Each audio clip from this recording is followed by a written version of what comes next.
ہم پہلے مل کر آئیں اسی کہنے کہ ساڑھی نکال لو آدھے تاکہ پتا چل جائے. تو یہ ہوتا نہیں.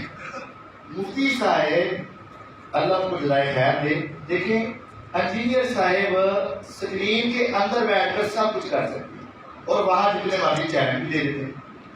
میں خود گیا تھا اور ہمیں ان کی اکیڈمی کی جو مجلس شورا ہوتی ہے یا کمیٹی ہوتی ہے ان کے ڈاکٹر عمر صاحب نے مجھے دعوت دی تھی اور میرے ساتھ وعدہ کیا تھا آپ کی ملاقات کروائی جائے گی. جب ہم لاہور سے نکل پڑے راستے میں فون آ گیا کہ انجینئر صاحب کو کوئی ضروری کام ہے وہ نہیں مل سکتے. ہم نے کہا اب ہم نکل چکے ہیں واپس نہیں آئیں گے, ہم وہاں ٹھہر کر انتظار کریں گے. لیکن چونکہ انجینئر صاحب نے نہیں سی بلایا مجھے, میں جو اکیڈمی کے کہنے والوں پر گیا تھا وہ ہمیں نہیں مل سکے. ہم پورا دن وہاں انتظار کریں. ہم آ گئے. ابو یا نور پوری حافظ اللہ وہاں گئے, اپنی مرضی سے گئے اور وہ انجینئر صاحب نہیں ملے. ان کی موٹر سائیکل انجینئر صاحب بھی دروازے کے باہر کھڑی تھی, فون کیے جا رہے تھے, بیلیں بجائی جا رہی تھی, لیکن وہ باہر نہیں آیا, وہ واپس آ گئے. اب ان دو کے بارے میں, میرے اور ابو یہ صاحب کے بارے میں تو ان کا بہانہ تھا اسی بلایا ہی نہیں, تجھے کیوں آئے. یہ تو ان کی بات ٹھیک ہے, ہو سکتا ہے ادھر. لیکن دیکھیں انجینئر صاحب کو مفتی طارق مسعود صاحب نے کئی باتوں سے روکا کہ آپ اللہ کی توہین نہ کرو, رسول اکرم صلی اللہ علیہ وسلم کی توہین نہ کرو اور گستاخی نہ کرو, تو صحابہ کی گستاخی نہ کرو. انہوں نے ان کی گستاخیاں نکالنی شروع کر دی, تمہاری کتابوں میں یہ گستاخی. اور پھر مرزا صاحب نے چیلنج کیا کہ مفتی طارق مسعود صاحب میرے اس کلپ کے اپلوڈ ہونے کے بعد جب چاہے تو آ رہے ہیں, ٹکٹ کٹائیں آ رہے ہیں, سموسے کھلائیں گے, یہ کریں گے, وہ کریں گے, اس طرح کی باتیں کی. وہ ہمیں ویسے خیال تھا کہ وہ نہیں آئیں. مجھے ویسے دینی طور پر یہ تھا کہ مفتی صاحب کبھی بھی ان کے پاس نہیں آئے. تو 5 اکتوبر کو مفتی صاحب وہاں پہنچے اور انہوں نے پہنچ کر اپنی ویڈیو ریکارڈ کروائی اور کہا 1 گھنٹہ نہیں, 2 گھنٹہ نہیں, 48 گھنٹے میں آپ کا انتظار کر رہا ہوں. آپ مجھے بتائیں کہ آپ کب بیٹھیں گے, صرف ٹائم آپ نے طے کرنا ہے, چاہے گفتگو بعد ہو جائے. 48 گھنٹوں میں یہ کہہ دو کہ ہاں ہم آپ کے ساتھ بات کرنے کے لیے تیار ہیں. لیکن مسجد میں وضو کی حالت میں اللہ کی قسم اٹھا کے کہتا ہوں, مرزا صاحب نے اپنے چینل سے اس کا کوئی جواب نہیں. 48 گھنٹے. اور اس کے بعد سینکڑوں نہیں ہزاروں لوگ مرزا صاحب کو چھوڑ کر واپس آ چکے. ہم مفتی صاحب کو اس کے اوپر خراج تحسین پیش کرتے ہیں, مبارکباد دیتے ہیں اور ان لوگوں کو دعوت کی اصلاح دیتے ہیں, اصلاح کی دعوت دیتے ہیں کہ دیکھیں ایک شخص جس کو خود بلا رہا تھا, مجھے نہیں بلایا, میں گیا. ابو یہ نور پوری حافظ اللہ کو نہیں بلایا, وہ چلے گئے. ہمیں بلایا اس وجہ سے نہیں کہ وہ بیٹھ نہیں سکتا, کہ یہاں جواب دینا ذرا مشکل تھا. اس نے اپنی مرضی کا بندہ تلاش کیا جس کے ساتھ وہ اپنی مرضی کے ساتھ بحث کرنے کے لیے پورا تیار تھا کہ ایک بیٹا آنا ہوتا ہے نا بھی, اے چھوٹا ہے اور نہیں یار ہے بڑا ہے نہیں, میرے ہاں نہ جائے.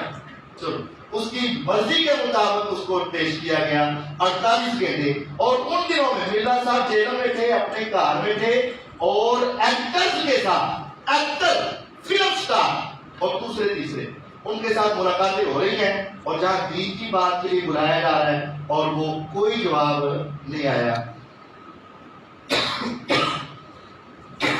اس کے بعد اگر کہا جائے اور نہیں جی اور بڑے علمی کرنا کرتے ہیں تو پھر ایسی سادگی کے اوپر بندہ ماری نہ جائے. اس سے بھی زیادہ سادگی کیا ہو. بہرحال مفتی صاحب کو اللہ تعالیٰ جزائے خیر دے, انہوں نے مسلمانوں کا اٹھا کر آ دیا. معاویہ رضی اللہ عنہ کی تو کوئی فضیلت ثابت ہی نہیں, آپ ان کا دفاع کیوں کرتے ہیں. معاویہ رضی اللہ عنہ کی کوئی فضیلت ثابت نہیں. صحابی ایسا کہ نہیں, آپ نے لکھا بھی رضی اللہ تھا, یہ لکھ کے دیتا ہے رضی اللہ تعالیٰ لکھ تو دیا ہے, تو صحابی سمجھا ہے نا, تو صحابی ہونا چھوٹی چیز ہے. ایک صحابی کا صحابی ہونا ہی اس کے جنتی ہونے کی نشانی ہے. صحابی کا صحابی ہونا ہی اس کے جنتی ہونے کی نشانی. ایک تو فضیلت, ہاں یہ میں ویسے ساتھ رکھتا ہوں. یہ نا ہمارا پمفلٹ ہے, مرزا صاحب نے ایک پمفلٹ لکھا تھا ریسرچ پیپر 5B, پائنٹن پاک کے حساب سے 5B تھا. اس کا ہم نے جواب دیا کہ نے جھوٹ بولے کہ نے روایتاں دے کہ نے حدیثاں دے اندر غلطی ہے وہ سارا. اس کے آخر میں ہم نے 2 صفوں میں 23 ان کے فضائل لکھے. ایک نہیں 2 نہیں 23 فضائل قرآن سے حدیث سے صحابہ سے تابعین سے ائمہ سے محدثین سے 23 فضائل موجود ہیں. نبی علیہ السلام نے نام لے کر دعا کی اے اللہ معاویہ کو حساب کتاب سکھا دے جہنم کے عذاب سے بچا لے. اے اللہ معاویہ کو ہادی اور مہدی بنا دے ہدایت دینے والا اور خود ہدایت یافتہ. اور نبی علیہ السلام کی حدیث صحیح بخاری میں 2800 نمبر حدیث ہے. اس کے اندر تو یہ بات واضح ہے. آپ نے سوئے ہوئے خواب دیکھا, خواب کے بعد آپ اٹھے مسکرا رہے چہرے پہ رونق تھی. اللہ نے نبی سے کیوں واسطے دیے؟ فرمایا میں اپنے لشکر دیکھا ہے جڑا بادشاہوں کی طرح سمندر کے اندر اپنے پہلی بھیڑوں پہ بیٹھ کے دشمن سے جہاد کے لیے جا رہا ہے. میں نے دیکھا اسلام کی فتح اور اسلام کے بچوں کو لہرانے اور دنیا کے کونوں تک پہنچانے کے لیے سمندر کو اندر بھی کود پڑے ہیں اور اپنے پہلی بیڑے لے کر اتر پڑے ہیں. شان و شوکت کا یہ عالم ہے کہ بادشاہوں کی طرح اسلحہ سے لیس وہ جا رہے ہیں اور وہ سارے ہی ایسے ہیں جن کے اوپر اللہ کی جنت واجب ہو چکی ہے. میں نے وہ اپنی امت کا لشکر دیکھا تو میں خوشی سے مسکرا پڑا. سبحان اللہ. حرام کہتے اللہ کے نبی اسلام دعا کر دو میں بھی ہونا بیچوں گا. عورت تھی لیکن اس عظمت کو لے کر کہنے لگی اللہ مجھے ان مجاہدین میں شامل کرے. آپ نے فرمایا تو ان میں ہے, تو ان میں ہے. اور پوچھو ان سے, پوچھو ان سے. اٹھاؤ صحیح بخاری پیغمبر علیہ السلام کی زندگی کے بعد ابو بکر, عمر, عثمان رضی اللہ کے دور آئے اور سیدنا عثمان کے دور میں پہلی بیڑا کس نے بنایا تھا؟ ان سے پوچھو. افراد کس نے تیار کیے تھے؟ لشکر کہاں سے نکلا تھا؟ سپاہ سالار کون تھا؟ بتایا جائے گا. عثمان کے دور میں شام کی سرزمین کے اوپر پہلی بیڑے بنائے گئے, لشکر تیار کیے گئے. سپاہ سالار امیر معاویہ تھے, گئے اور دشمن کو زیر کر کے واپس آئے جن کو دیکھ کر میرے نبی مسکرائے تھے. آج ہم بھی ان کا ذکر کر کے مسکراتے ہیں اور دشمنوں کے سینے چل جاتے ہیں. اور آقا کی حدیث میں ہے کہ ان کے اوپر جنت واجب ہو چکی ہے. بخاری میں نامنندہ راج کوئی نہیں. بہرحال 23 فضائل نہیں تو لمبا عنوان ہے کہ ایک بھی فضیلت نہیں. یہ ہاں ہو سکتا ہے تمہاری کتابوں میں نہ ہو, تم نے نہ پڑھی ہو, تمہاری کتابوں میں نہیں ہو, تو ہم اس وجہ سے دفاع کرتے ہیں کہ وہ نبی اسلام کے صحابی ہیں اور ان کے بے شمار فضائل. شیخ محترم ایک مسلمان کی داڑھی اور مونچھیں کیسی ہونی چاہیے ذرا وضاحت کر دیں. داڑھی لمبی ہونی چاہیے اور مونچھیں چھوٹی ہونی چاہیے. مونچھیں پست ہوں اور داڑھی بھاگے. آپ نے فرمایا مشرکوں کی حفاظت کرو. یہ مقبولہ کشمیر سے ایک بڑی ہے. تو داڑھی جو ہے وہ جتنی آ جائے اللہ تعالیٰ دے دے وہ ساری رکھنی چاہیے, نہ اوپر سے نہ نیچے سے نہ ادھر سے. آج رکھ ویسے یہ خوبصورت ہے. اگر کسی کے ذہن میں یہ بات ہے خوبصورت نہیں لگتی, حالانکہ یہ سوچنا بھی گناہ ہے. اللہ تعالیٰ فرما رہے ہیں لقد خلقنا الانسان فی احسن تقویم. اور سارے جہانوں کے سردار اور سب سے خوبصورت کون تھے؟ محمد رسول اللہ صلی اللہ علیہ وسلم. اور ان کے چہرے یہ داڑھی اگر آپ کو نہیں کیسی لگتی نا پھر بھی سنت سمجھ کے فرض سمجھ کے لوگ ایک وقت آئے گا قبر میں جائیں گے تو یہ اتر جائے گی نہیں, اتر جائے گی, بات جھڑ جائے. اور پھر اگر جنت میں چلے گئے نا تو کبھی نہیں آئیں گے. جس نے آج رکھ لی نا جنت میں کبھی نہیں آئے. آج جو نہیں رکھے گا وہ کل بہت بڑی سزا میں مبتلا ہوگا. جو آج رکھ لے گا نا وہ ہمیشہ کی زندگی اس کے بغیر ہی گزارے اور خوبصورت نوجوانی کا عالم. اللہ تعالیٰ ہمیں توفیق عطا. یزید کے متعلق اہل سنت کا کیا موقف ہے؟ ایک انسان تھا, اس کی غلطیاں بھی تھیں اور گناہگار بھی تھا لیکن مسلمان بھی تھا.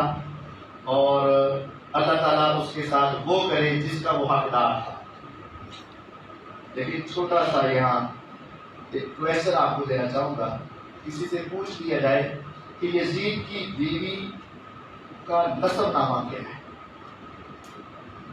چھوٹا سا سوال ہے، یزید کیسا تھا، اس کی اخلاقیات یا اس کی زندگی کے بارے میں نا صرف یہ سوال کر دیا جائے کہ یزید کی بیوی کس خاندان سے تھی، تو بتایا جائے گا حضرت علی رضی اللہ کے ایک بھائی کا نام تھا جعفر طیار،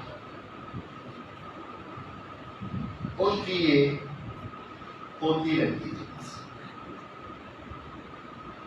حضرت علی اس کے بھائی کی پوتی، گویا کہتے علی کی بھتیجی ہو گئی نا، رضی اللہ عنہ اجمعین۔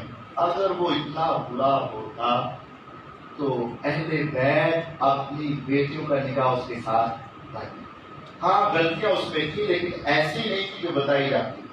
بہرحال ہم اس کا معاملہ اللہ پر چھوڑ دیں، مر گیا ہے، فوت ہو گیا ہے، اللہ اس کے ساتھ وہ کرے جس کا وہ حقدار۔ اگر اللہ تعالیٰ ان کو معاف کرے تو ہمیں کوئی پریشانی، اللہ پکڑ لے تو ہمیں کوئی پریشانی، یہ اس کا مسئلہ۔ ناسبیت اور خارجیت میں کیا فرق ہے؟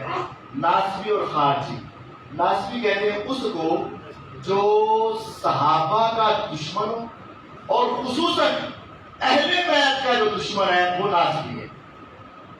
خارجی اس کو کہتے ہیں جو کبیرہ گناہ کرنے والے کو کافر کہتے ہیں، یہ خارجی ہے۔ تو الحمدللہ نہ ہم ناسبی ہیں نہ ہم خارجی ہیں، ہم ناسبیوں کے اوپر بھی گمراہی کا فتویٰ لگاتے ہیں اور خارجیوں پر بھی۔ ناسبی بھی گمراہ ہیں اور خارجی بھی گمراہ ہیں، نہ ہم صحابہ کے دشمن ہیں نہ اہل بیت کے دشمن ہیں، نہ ہی کسی کلمہ کو کسی کبیرہ گناہ کی وجہ سے کافر کہتے ہیں۔ ہمارا خارجی لوگوں کے ساتھ کوئی تعلق نہیں اور ناسبیوں کے ساتھ بھی ہمارا کوئی تعلق نہیں، ہمارا ناسبیوں کے ساتھ کوئی تعلق، جو ہماری لوگ کہتے ہیں۔ سوال یہ کہ جنت میں اگر میاں یا بیوی کا درجہ ایک دوسرے سے آگے پیچھے ہو گیا تو وہ دونوں الگ درجات پر ہوں گے اور ایک درجے کا دوسرے درجے سے فاصلہ تقریباً ایسا ہے جیسے ہم زمین سے چاند کو دیکھتے ہیں، چاند نہیں آسمان، تو پھر میاں بیوی جنت میں اکٹھے کس طرح رہیں گے؟ شادی شدہ لوگوں کے لیے سوال ہے، تو کما رہا ہے تو مسئلے نہیں نا۔ تو بھائی بات یہ ہے کہ اللہ تعالیٰ انشاءاللہ ان کو اکٹھا کر دیں گے۔ قرآن مجید میں سورۃ طور والذین آمنوا واتبعتهم ذریتهم بایمان الحقنا بهم ذریتهم، وہ لوگ جو ایمان لائے اور ان کی اولاد بھی ایمان لائے اور انہوں نے اچھے عمل کیے، ہم اولاد کو ان کے والدین کے ساتھ اکٹھا کرتے ہیں۔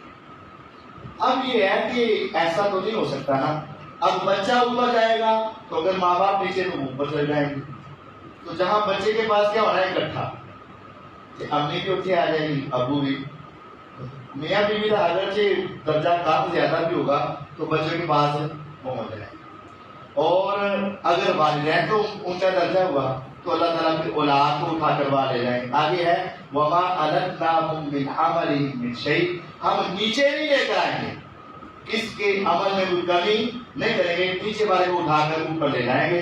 تو بہرحال مشورہ یہ ہے کہ آپ دونوں تہجد پڑھا کریں، انشاءاللہ جنت میں برابر ہو جائیں گے۔ اللہ تعالیٰ آپ کے لیے ساتھ، میں تو تھوڑے سمجھ گئی۔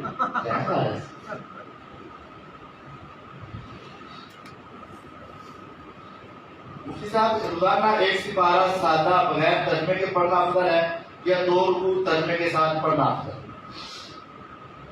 بھائی افضل کا تو میں نہیں بتا سکتا، آپ کی زندگی کے لیے زیادہ بہتر یہی ہے کہ آپ ترجمے کے ساتھ سمجھ کر پڑھیں، چاہے 2 رکوع پڑھیں، اور اگر پورا سپارہ ترجمے کے ساتھ پڑھ سکتے ہیں تو وہ بہتر۔ ایک ہے ثواب، اگر آپ حروف کی تعداد کی طرف جائیں گے نا تو پورا سپارہ پڑھنے کا ثواب زیادہ ہے، لیکن اگر جو مقصد ہے سمجھنا، مقصد کی طرف جائیں گے تو 2 رکوع پڑھنا زیادہ بہتر لگتا ہے۔ تو میری اپنی رائے ہے، یہ اللہ مجھے معاف کرے اگر غلطی ہوئی، تو سمجھ کر پڑھنا یہ ویسے پڑھنے سے زیادہ بہتر ہے، اس وجہ سے سمجھ کر پڑھا جائے۔ شیخ صاحب داڑھی رکھتی ہے، داڑھی سے کیوں گیا؟ شیخ صاحب داڑھی رکھنا سنت ہے اور داڑھی رکھنے پر اتنا زور دیتے ہیں، لیکن زلفے داڑھی رکھتے نہیں ہے، لیکن زلفے رکھنا سنت ہے، زلفے رکھنے پر اتنا زور کیوں نہیں دیتے؟ یہ میرے بھائی کو غلطی کرتی ہے۔ داڑھی اور زلفوں میں فرق ہے۔ زلفے صرف آپ نے رکھی ہے، اس کا حکم نہیں کیا۔ داڑھی آپ نے رکھی ہے اور آپ نے اس کا حکم بھی دیا ہے۔ سبحان اللہ۔ تو داڑھی صرف سنت نہیں ہے، فرض ہے۔ داڑھی کیا ہے؟ فرض ہے۔ داڑھی کو بڑھانے کا، داڑھی کو لٹکانے کا، داڑھی کو معاف کرنے کا، داڑھی کو چھوڑ دینے کا نبی علیہ السلام نے حکم دیا ہے۔ بالوں کے بارے میں ایسا نہیں کیا، کبھی آپ نے چھوٹے رکھے، کبھی بڑے رکھے، کبھی اور بڑے رکھے، کبھی پھر چھوٹے کروا دیے، کبھی ٹیپ کروا دی، آپ نے یہ سارے کام رکھے ہیں۔ یہ رکھنا سنت ہے واقعہ زلفیں، اور ہمیں رکھنی چاہیے۔ جس کے سال میں خشکی وغیرہ کا مسئلہ نہ ہو وہ رکھے۔ میرے ذرا خشکی کا تھوڑا جا مسئلہ ہو جاتا ہے، بڑا تھوڑا آنے والا، اس واسطے میرے پہ بھی ٹائم آنا، تو اس کا میں جواب پہلے دے دوں۔ تو بہرحال جس کے پاس یہ استطاعت ہو وہ ضرور رکھے، لیکن داڑھی کو زلفوں کے ساتھ برابر کا کہنا یہ میرے خیال میں علمی خطا تھی۔ داڑھی فرض ہے اور ساتھ پلس سنت بھی ہے، اور زلفیں صرف سنت ہے، فرض نہیں۔ مفتی صاحب چہرے کی مکمل تعریف ہے۔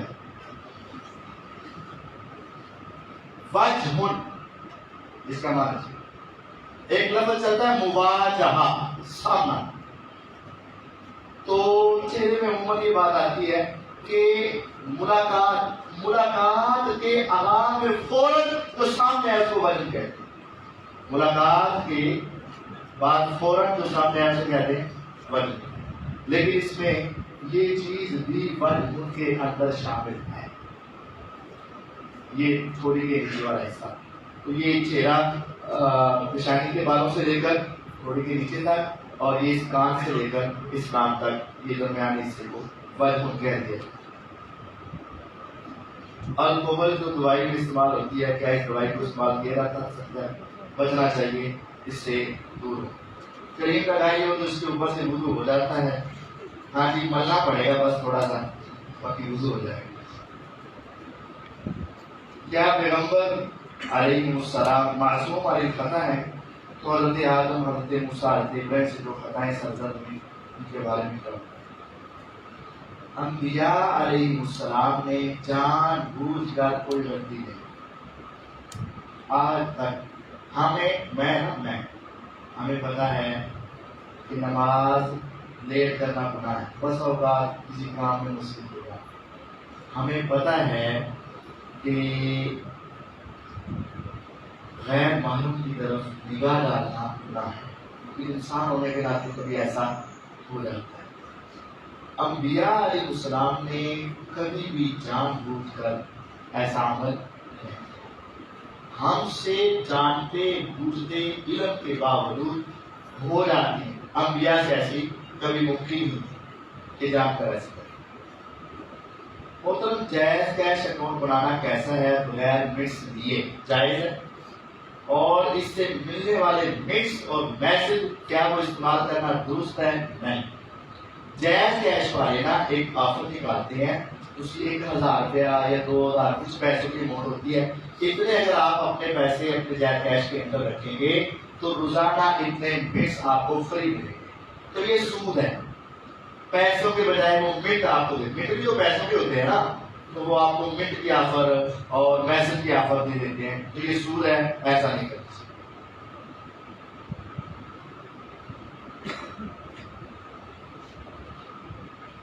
جی ایک سوال آیا ہے اور بڑا اہم سوال ہے، اور میں چاہتا تھا اس کی وضاحت کروں لیکن وہ مجھ سے بھول بھی گیا کہ آپ نے پچھلے درس میں کہا تھا کہ گدھے کا لعاب اور پسینہ حرام ہے، حرام تو نہیں میں نجس کہا تھا، لیکن آپ گدھے پر بیٹھ کر نفلی نماز پڑھتے تھے صلی اللہ علیہ وسلم، اس کے متعلق آپ کا کیا کیا؟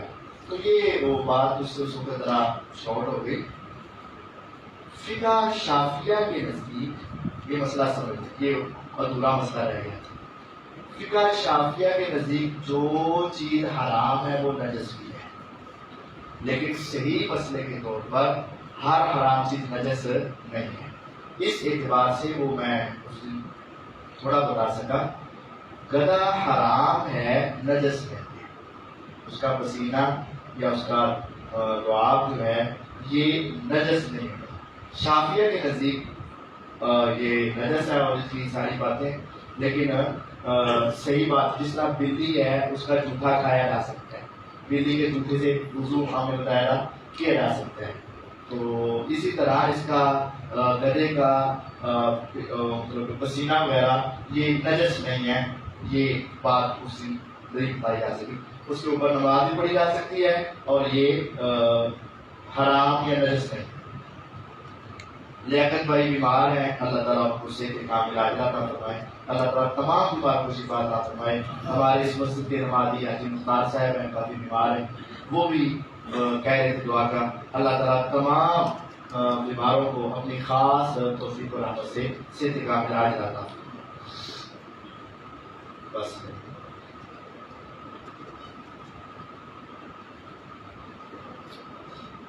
کسی فرد کا باپ شیعہ فرقہ پر فوت ہو گیا اور اولاد توحید پرست ہو تو دعا کی کوئی شریعت ہے؟ دیکھیے بھی صرف یہ جو مسئلے ہیں نا یہ فرقہ واریت کی بنیاد پر نہیں، سمجھ لو ایسے تیس ہو، بریلوی ہو، دیوبندی ہو، شیعہ ہو، ان میں سے جو شرک پر مرا ہے نا اس کے لیے دعا نہیں۔ شرک کے علاوہ کسی بھی گناہ، شرک کفر کے علاوہ کسی بھی کبیرہ گناہ کے اوپر بھی فوت ہو جائے، بدعات بھی ہو، خرافات بھی ہو یا کبیرہ گناہ بھی، اس کے لیے دعا کی جا سکتی ہے۔ تو یہ کہنا اس فرقے کے لیے، اس فرقے کے لیے، اس فرقے کے لیے، اس فرقے کے لیے، یہ کوئی بات نہیں۔ اہل حدیث ہو سب تو پہلا، بابی ہو، بریلوی ہو، دیوبندی ہو، شیعہ ہو، کوئی بھی اگر شرک پر اور کفر پر فوت ہوا ہے تو دعا حرام ہے، اور اگر شرک اور کفر پر نہیں فوت ہوا تو دعا جائز ہے۔ یہ آپ زیادہ سمجھتے ہیں کہ ان کی حالت کیسے۔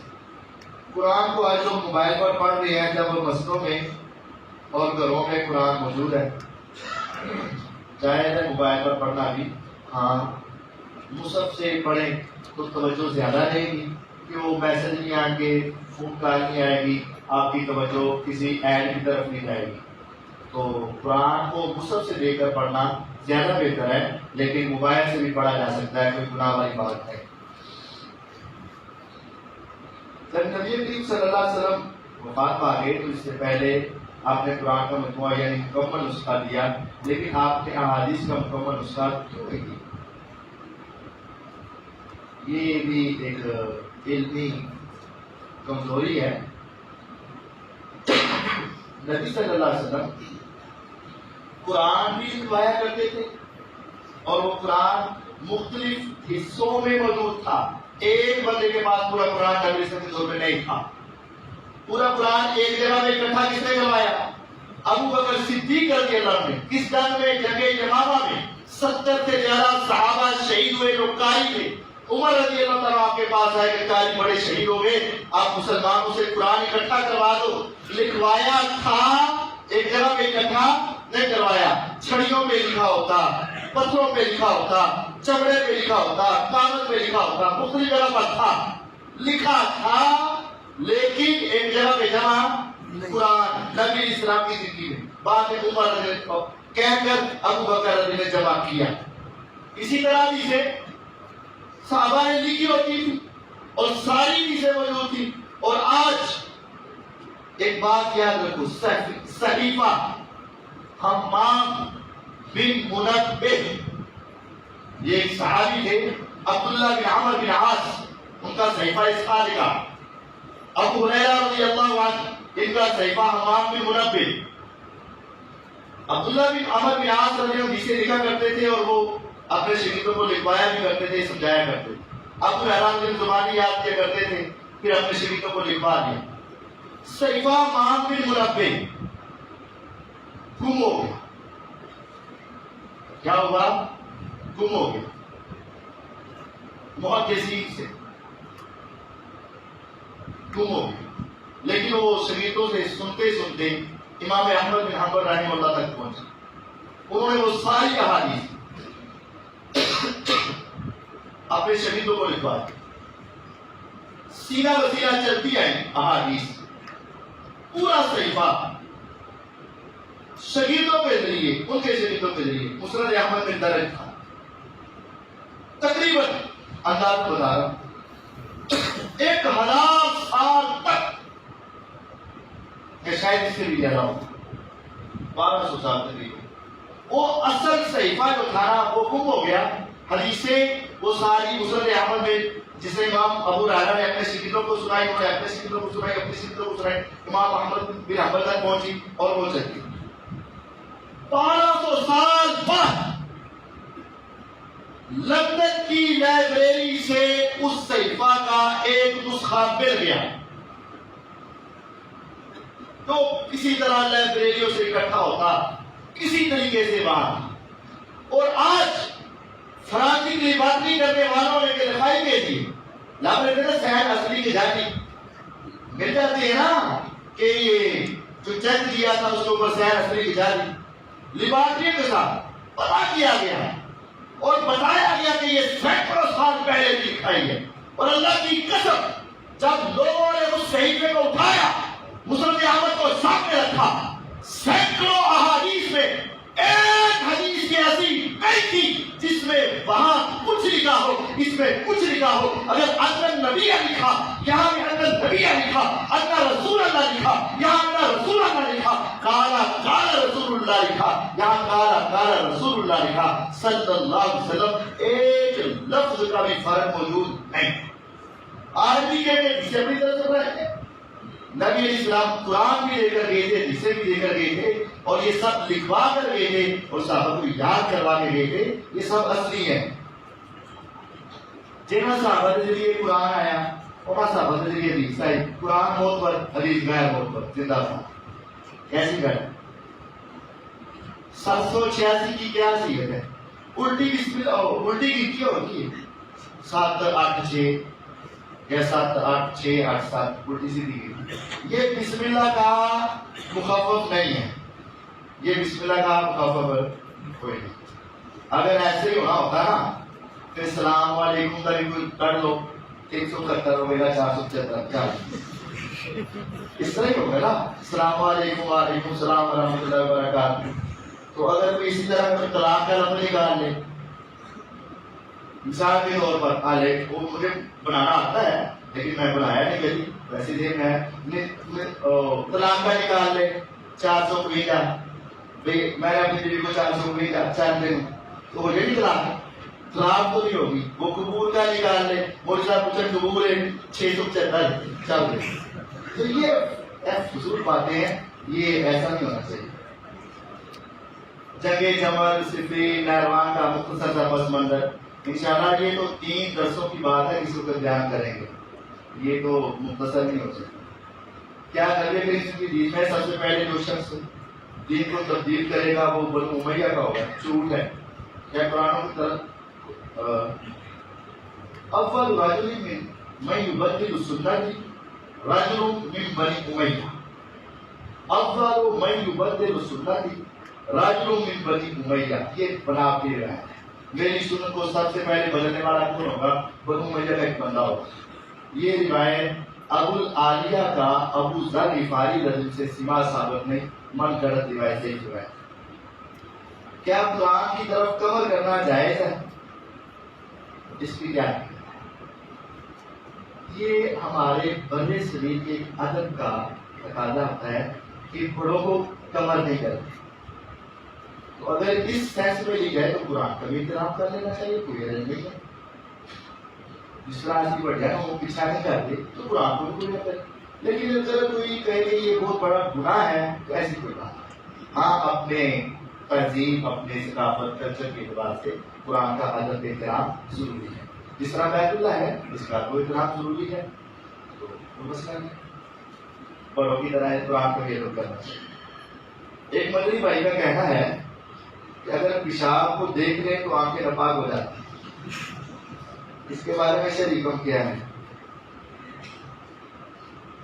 یہ تو آپ کو سمجھ آئے گی. پیشاب کو دیکھنے سے آنکھیں ناپاک نہیں ہوتی. پھر وہ پوچھیں گے بڑا پیشاب کو چھوٹا پیشاب.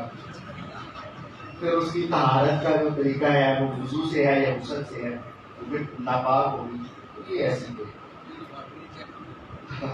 تو جو ہاں کیسا پتہ دیا جہے بیچارے لیبارٹیاں جو اس کے ٹیسٹ کرتے ہیں انہوں نے بیچارہ باپ ہی رہے ہوں گے، ایک شاپ چیک کرنا ہے لیبارٹری میں، دوسرا تیسرا، وہ تو بیچارے پہ نہیں ایسا کوئی شریعت سے ایسا کوئی مسئلہ ہے۔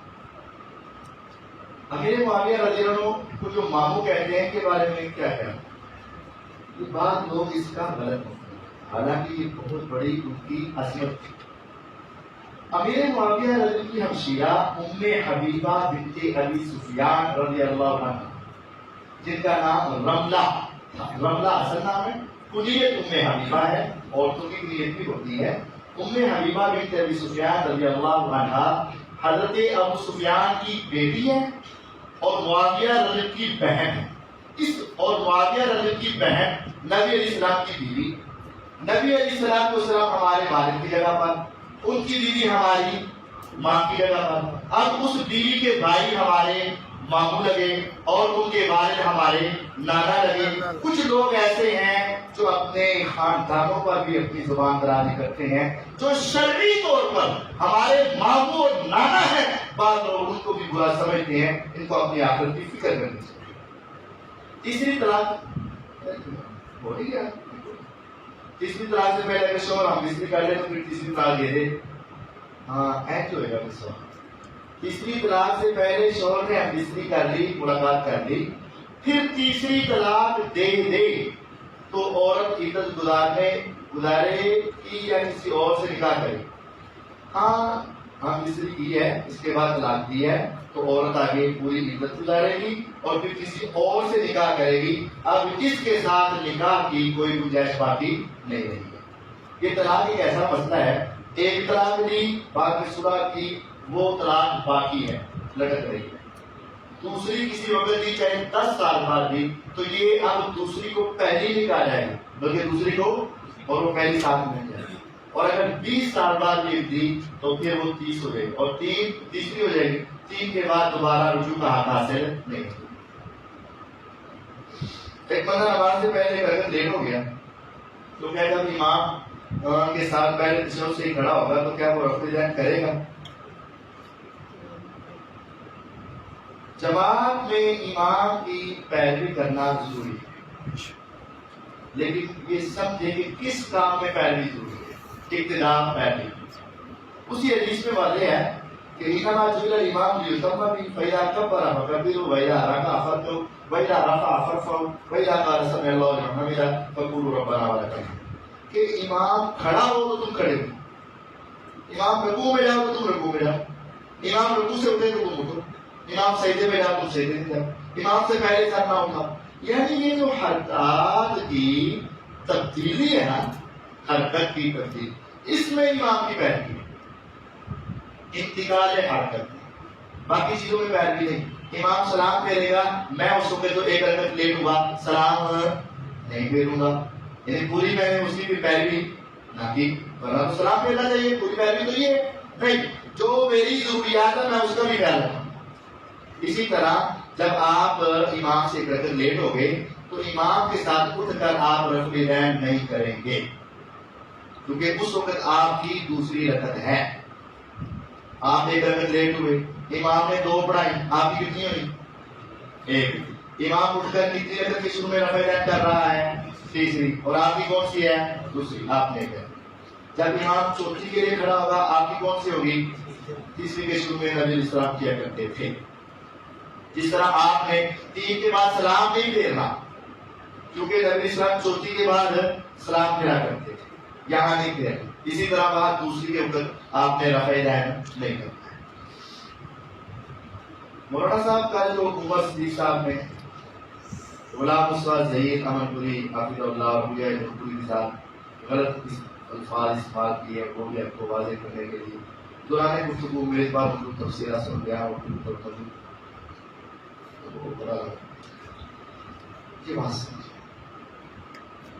ایک کا ڈرامہ پیش ہے، ہر ایک ڈرامہ میں سب سے پہلے استاد الاساتذہ محقق دوران شیخ الحدیث تفسیر عالم با عمل مفتی علامہ غلام مصطفیٰ ظہیر امن پوری حافظ اللہ کو خراج تحسین پیش کر اور سلام پیش کر انہوں نے کل اہل اسلام اور اہل سنت کے سر کو فخر سے بلند کر گجرانوالے کا ایک شخص اپنے 15-20 حواریوں کے ساتھ بغیر بتائے ایک مدرسے میں جا کے دعویٰ بول دیا اور مدرسے میں سینکڑوں اسٹوڈنٹ ان کو بھی سلام ہے ان کے سامنے اس نے اساتذہ کو اتنی گندی غلیظ گالیاں دی اور وہ لفظ بولے کہ شاید میری زبان ان کو احاطہ نہیں کر سکتی۔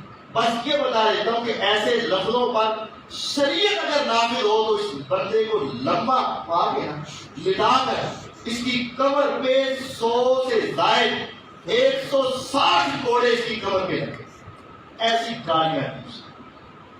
اس کے باوجود سلام ہے شاید کو انہوں نے ساری گالیاں سننے کے باوجود بھی اس آدمی کا جواب گالی میں نہیں دیا اور میرے نبی کی سنت کو زندہ کیا کہ برائی کا بدلہ برائی سے نہیں دیتے۔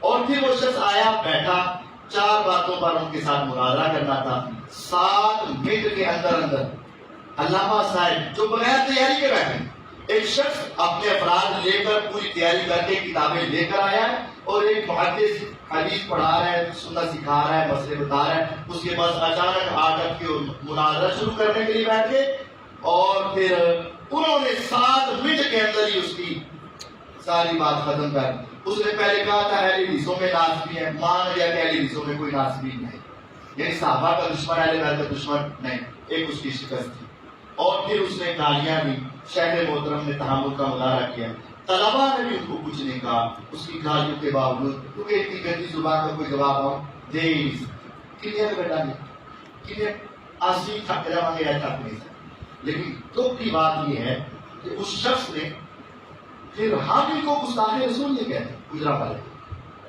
لیکن اس نے اپنے بننے میں کوئی کسر نہیں چھوڑی ایک ایسا عالم جس کی زندگی حدیث کے لیے گزر گئی اس کے سامنے جس طرح میں بیٹھا ہوں ادھر آیا بیٹھا ہے ادھر قرآن پڑھا ہوا ہے تفسیر احسن البیان ہے ادھر میز پر توحید والی کتابیں موجود ہیں ادھر ایک رجسٹر موجود ہے جس میں قرآنی آیات اور دوسری چیزیں لکھی مجھے یقین ہے اس پہ لکھی ہوں اندر سے کھولا تو میں نے لیکن میرا یہ غالبی گمان یہی ہے اس شخص نے نہ حدیث کی کتابوں کا حیا کیا نہ قرآن کا حیا کیا اور نہ ہی شیخ محترم کا حیا کیا نہ مجلس کے آداب کو دیکھا نہ اس کاپی اور کتاب کو دیکھا اور ان کے سامنے اس طرح میز پہ ٹانگ رکھ کے اس کاپی کو دھکا دیا اور چوٹ لگائی توہین کی اور ٹانگ رکھ کے بیٹھ گیا کہ تیرے کہنے پر تو میں اس کو بھی نیچے نکلوں گا ایسی ہنر بازی کر رہے لیکن کمال آفرین ہے شیخ امن پوری حافظ اللہ کی کہ انہوں نے اس کا بھی اس کے ساتھ سب دی لیکن ایک اس سے غلطی ہوئی چاہیے تھا کہ اس کی ٹانگ کاٹ دیا کہ جو ٹانگ اور پاؤں قرآن و حدیث کا گستاخ ہو جو میرے پیغمبر کی حدیث کا دشمن اور قرآن سے اوپر ٹانگ رکھ کے اپنی فرعونیت کا مداح ہے ایسے شخص کو اس ٹانگ کے اوپر چل کے جانے کا حق نہیں تھا اور ہم کہتے ہیں میں کہتا ہوں کہ اگر تم وہاں پہنچ چکے تھے نا بغیر بتائے گی ہم تمہیں کہتے ہیں کہ آؤ ایک ہمت اور کر لو لاہور گجرانوالہ سے سرگودا لمبا سفر ہے گجرانوالہ سے لاہور قریب ہے ایک ہمت اور کر لو یہ سارے 15-20 کے ساتھ 15-20 اور ملا کر لیکن 3 دن کا ٹائم پہلے بتانا ہے ہو سکتا ہے کہ میں ملکی کسی دورے پر ہوں غیر ملکی کسی دورے پر چلا جاؤں اور آپ پیچھے سے آ جاؤ جیسا کہ ابو یحییٰ نور پوری حافظ اللہ نا نوجوان شخص ہے کہ امن پوری رحمہ حافظ اللہ بزرگ تھے انہوں نے پھر بھی تحمل سے مراد جب ابو یحییٰ نور پوری حافظ اللہ جوان شخص ہے یہ جمعے والے دن جب گھر چلے گئے نا تو یہ پیچھے سے ہفتے والے دن مدرسے آ گئے آؤ میں نماز رہا ہوں تو ہو سکتا ہے اس کو میرا بھی پتہ چلے میں لاہور میں نہیں ہوں یا ملک سے باہر کسی دورے پر گیا تو سکھ آ رہے نہیں ہے ایسا نہیں کرنا صرف 3 دن کا ٹائم لے میں غیر ملکی دورے پر بھی وقت واپس آ جاؤں گا صرف 3 دن پہلے اپنے آفیشل چینل سے بتاؤ کہ ہم آ رہے ہیں، اور عنوان کیا ہوگا؟ جو تم نے سرگودا میں تقریر کی ہوئی ہے نا، اسی تقریر پر ہم سوال کریں گے، تم جواب دو گے۔ یہ ہمارا چیلنج ہے۔ آ جائے کسی وقت، پھر انشاءاللہ نہ تو ایسی گستاخی کرنے کی ضرورت ملے گی، اور نہ ہی پھر انشاءاللہ دوبارہ ایسا کوئی کرنے کا سوچیں گے۔ اللہ تعالیٰ ان کو ہدایت دے، اللہ تعالیٰ سب مسلمانوں کو اتفاق اتحاد کی دولت سے مالا مال فرمائے، اور ہمارے ملک کو فرقہ واریت کی جنگ سے بچائے، اور ایسے جو لوگ قرآن کی گستاخی، حدیث کی گستاخی، ائمہ کی گستاخی، علماء کی گستاخی کریں، اللہ اس کو ہدایت دے اور اس کو پھر ہدایت دے۔ جزاک اللہ۔ کھانا آپ کا انتظار